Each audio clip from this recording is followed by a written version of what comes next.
ஆண்டவராய் இயேசு கிறிஸ்துவின் நாமத்திற்கு மகிமை உண்டாவதாக. இந்த நல்ல நாளிலே உங்கள் யாவரையும் நான் வாழ்த்துகிறேன். இந்த நாளின் தியானத்திற்கு என்று தெரிந்து கொள்ளப்பட்ட வேத பகுதி ஏசாயா தீர்க்க தரிசன புஸ்தகம் 4ஆம் அதிகாரம் 5ஆம் வசனம். Isaiah chapter 4 verse 5. அப்பொழுது கர்த்தர் சியோன் மலையில் உள்ள எல்லா வாசஸ்தலங்களிலும் அதன் சபைகளின் மேலும் பகலில் மேகத்தையும் புகையையும் இரவில் கொழுந்துவிட்டு எரியும் அக்கினி பிரகாசத்தையும் உண்டாக்குவார். மகிமையானவைகளின் மேலெல்லாம் காவல் உண்டாயிருக்கும். ஆமென். பிரியமானவர்களே, நான் வாசிக்கிற இந்த வார்த்தையில் over all the glory there will be a covering. Over all the glory there will be a covering. மகிமையான யாவற்றின் மீதும் எதெல்லாம் தேவ மகிமையினால் நிறைந்திருக்கிறதோ, எதெல்லாம் கர்த்தருடைய மகிமை பொருந்தினதாக இருக்கிறதோ, அவைகளின் மேலெல்லாம் கர்த்தருடைய பாதுகாவல் உண்டாயிருக்கும் என்பதிலே எந்த சந்தேகமில்லை. உதாரணத்துக்கு நாம் உடன்படிக்கை பெட்டி இருக்கும் இடத்துல நாம் பார்க்கும்போது, மகா பரிசுத்த ஸ்தலத்தில் அந்த உடன்படிக்கை பெட்டி இருக்கிற இடத்துல ஷெக்கினா மகிமை அங்கே வாசம் செய்கிற அந்த இடத்துல 2 கேருபீன்கள் அங்கே உடன்படிக்கை பெட்டிக்கு மேலாக கிருபாசனத்தில் வைக்கப்பட்டிருக்கிறத நம்ம பார்க்கிறோம். எங்கெல்லாம் கர்த்தருடைய மகிமை இருந்ததோ அங்கே தெய்வ தூதர்கள், குறிப்பாக கேருபீன்கள், சேராபீன்கள் அங்கே அவரை போற்றி துதித்து கொண்டு அந்த மகிமையை பாதுகாக்க அந்த தூதர்கள் அங்கே இருக்கிறதை நம்ம பார்க்க முடிகிறது. ஏசாயா 6ஆம் அதிகாரத்தில் நம்ம பார்க்கிறோம், வெளிப்படுத்தின விசேஷத்தில் நம்ம பார்க்கிறோம். இப்படி அநேக இடங்களிலே நம்ம பார்க்க முடிகிறது. எசேக்கியேல் தீர்க்க தரிசன புஸ்தகம் 10ஆம் அதிகாரத்தில் 4ஆம் வசனத்தை வாசிக்கிறேன். கர்த்தருடைய மகிமை கேருபீன்கள் மேல் இருந்து எழும்பி ஆலயத்தின் வாசற்படியிலே வந்து நின்றது. ஆலயம் மேகத்தினால் நிறைந்திருந்தது, பிரகாரமும் கர்த்தருடைய மகிமையின் பிரகாசத்தினால் நிரம்பிற்று. கேருபீன்களுடைய சட்டைகளின் இரைச்சல் சர்வத்துக்கும் வல்ல தேவன் பேசுகையில் உண்டாகும் சத்தம் போல் வெளிப்பிரகாரம் மட்டும் கேட்கப்பட்டது. இந்த இடத்துல பாருங்க, கர்த்தருடைய மகிமை இருக்கிற இடத்துல கேருபீன்கள் இருக்கிறத நம்ம பார்க்கிறோம்.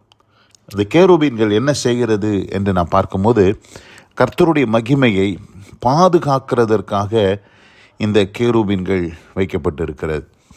பிரியமானவர்களே, இன்றைக்கு நீங்களும் நானும் அந்த பாதுகாவலுக்குள்ளே இருக்கிறோமா என்பதை தான் இந்த நாளிலே நாம் தியானிக்க போகிறோம். இன்றைக்கு நமக்கு எல்லாருக்குமே பாதுகாவல் தேவை என்பதை அறிந்திருக்கிறோம்.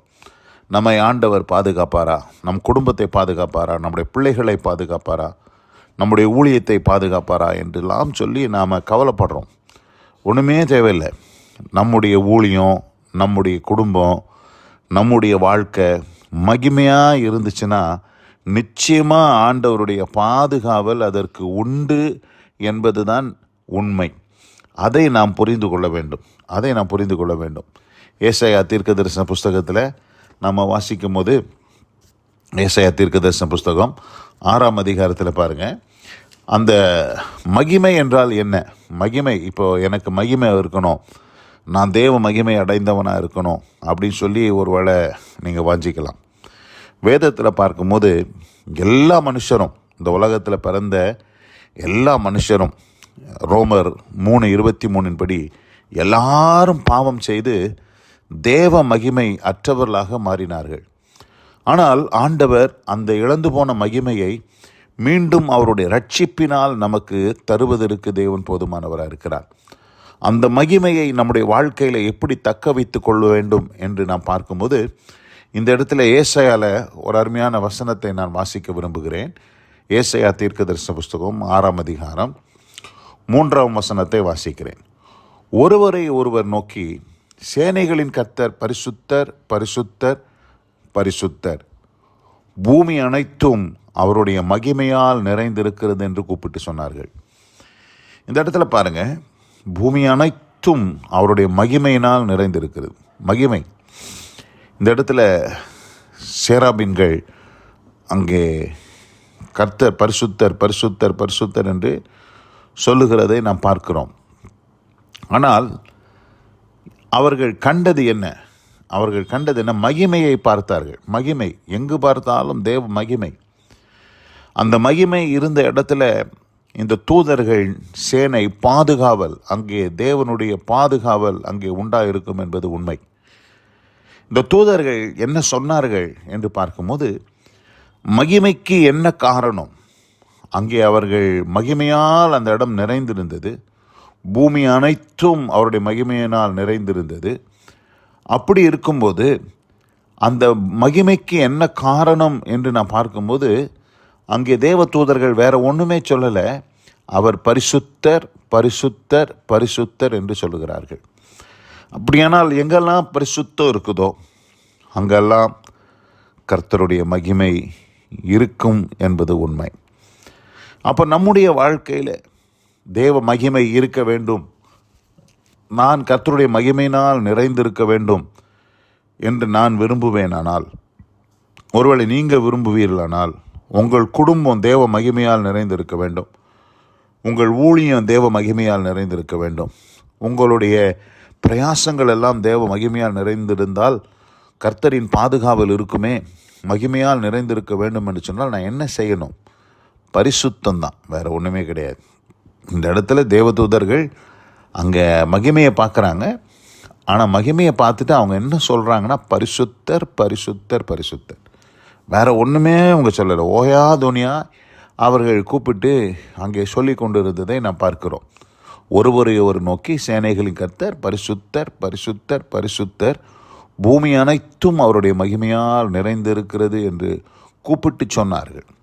பூமி அனைத்தும் அவருடைய மகிமை. அந்த மகிமைக்கு காரணம் தேவனுடைய பரிசுத்தம். பிரியமானவர்களே, இந்த அருமையான இந்த நல்ல நாளில் கூட இன்றைக்கு உங்கள் வாழ்க்கையில் தேவ மகிமை இருக்க வேண்டும் என்று சொன்னால், நீங்களும் நானும் எப்படிப்பட்டவர்களாக இருக்க வேண்டுமாம்? பரிசுத்தம் உள்ளவர்களாக இருக்க வேண்டும் என்பது தான் ஆண்டவர் நம்மிடத்தில் எதிர்பார்க்கிறார். நீங்கள் பரிசுத்தம் உள்ளவர்களாக இருந்து பாருங்கள், உங்கள் வாழ்க்கையில் தேவ மகிமை இருக்கும். அந்த மகிமை இருக்கிற இடத்துல கர்த்தரின் பாதுகாவல் இருக்கும் என்பதில் எந்த சந்தேகமும் இல்லை. ஆண்டவர் உங்களையும் உங்கள் குடும்பத்தையும் உங்கள் ஊழியத்தையும் உங்களுடைய பிரயாசங்களையும் எல்லாவற்றையும் ஆண்டவர் பாதுகாப்பார். ஏன்னா மகிமை இருக்குது, மகிமை.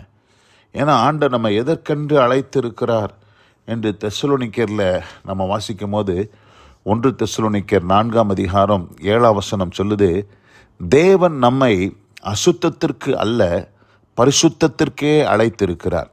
நம்மை ஆண்டவர் பரிசுத்தத்திற்கு தான் தேவன் நம்மை அழைத்திருக்கிறார். அப்போ எங்கே பரிசுத்தம் இருக்குதோ அங்கே மகிமை உண்டு.